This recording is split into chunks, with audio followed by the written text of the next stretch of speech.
So what's the difference between the Amber Temple's vestiges and the Dark Powers in Curse of Strahd? If you want to know all about them, this video is for you. In the Curse of Strahd module, there's a lot of contradiction in how it talks about the Dark Powers and how it talks about the vestiges from the Amber Temple. In the introduction, for example, it says that Strahd made a pact with the Dark Powers, and that's how he became a vampire. Over in Chapter 13, however, it says that he makes a pact with the vestiges inside the Amber Temple itself. This leads to situations where the dungeon masters or the players get confused as to which is which, and maybe even conflate the two. Despite the contradictions in the module as written, I want to assure you that the Dark Powers and the Vestiges are two very different entities. They are not one and the same. So let's go over what the differences are now. In the Amber Temple, there's a bunch of sarcophagi. Every sarcophagi contains a sliver of pure malevolence, referred to as a vestige. Now, these vestiges are all that remain of hateful, dark gods from a long time ago. They range from gods of death, to gods of the undead, to blood, to storms, to ice. They run the gamut. And each one, it's a wisp of utter malevolence that is willing to make a deal with a hapless passerby. The Amber Temple, you see, is a prison, but it's one where the prisoners have taken over. The Vestiges were able to corrupt the minds of their captors, making the wizards turn against one another and wipe each other out. 2,000 years later, after the Vestiges take over the Amber Temple, along comes Strahd von Zarovich. He communes with the Vestiges and makes a deal with one of them, Vampire. They make a pact of blood, whereupon if Strahd fulfills his end of the bargain, he'll be imbued with eternal life and youth. He'll be able to use this to court Tatiana, the woman that he believes that he loves. When Strahd killed his brother Sergei and then drank Sergei's blood on his wedding night, he fulfilled his end of the bargain. With the pact sealed, Vampire held up his end of the bargain and turned Strahd into a vampire. This is different than his fall that was depicted in the book I, Strahd, Memoirs of a Vampire. If you want to check that out, it's in the description down below. I really recommend it, and I actually prefer the fall that's depicted in the book.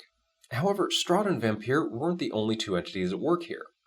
Now let's take a look at the Dark Powers and how they played a role in all of this, and how they differ from a vestige.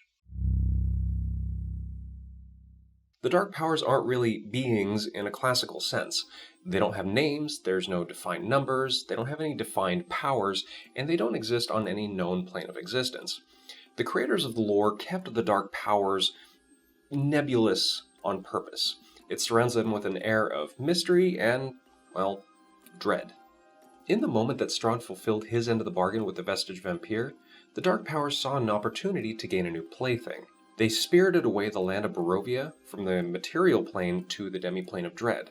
As the mist surrounded and enclosed Barovia, Strahd became a prisoner in his own land. To put it simply, if it weren't for the Dark Powers, Strahd would be a vampire on the material plane. Everything else that happened to Strahd in the land of Barovia happened because the Dark Powers willed it. One thing we do know for sure about the Dark Powers is that they love to screw with anybody that captures their attention. And to capture their attention, you have to be evil with a capital E. That, or you have to do something so depraved as to be unthinkable by even the most evil of beings. You know, like killing your brother on his wedding day, and then drinking his blood, and then trying to shack up with his betrothed. Once an evil or supremely depraved being catches the attention of a Dark Power, they're usually snatched up and taken to a demi-plane all of their own. At that point, their desires and their powers are turned inward against themselves, as in the case of Strahd von Zarovich. So what does this say about the morality of the Dark Powers? Are they good because they torture evil beings for all eternity, or are they evil because they do evil things to these evil people? I think the answer to that really depends upon your own moral philosophy. Go ahead and let me know what you think down below. One more difference that you might have been able to infer is that your players can't interact with the Dark Powers. They don't answer prayers, they don't talk to anybody, they don't show up as a burning bush. If your players call out to the Dark Powers, the only thing they'll hear is their own voice echoing back from the darkness. However, if they walk up and talk to an amber sarcophagi, the voice that comes back to them from the darkness is all too real. Since you're still here, I'd like you to check out a fellow creator of mine, Icarus Games. He's got a lot of really great tips for running games and creating your own worlds. If you're into world building and map making, he's definitely somebody that you should subscribe to. Go ahead and check him out, I'll have a link down below.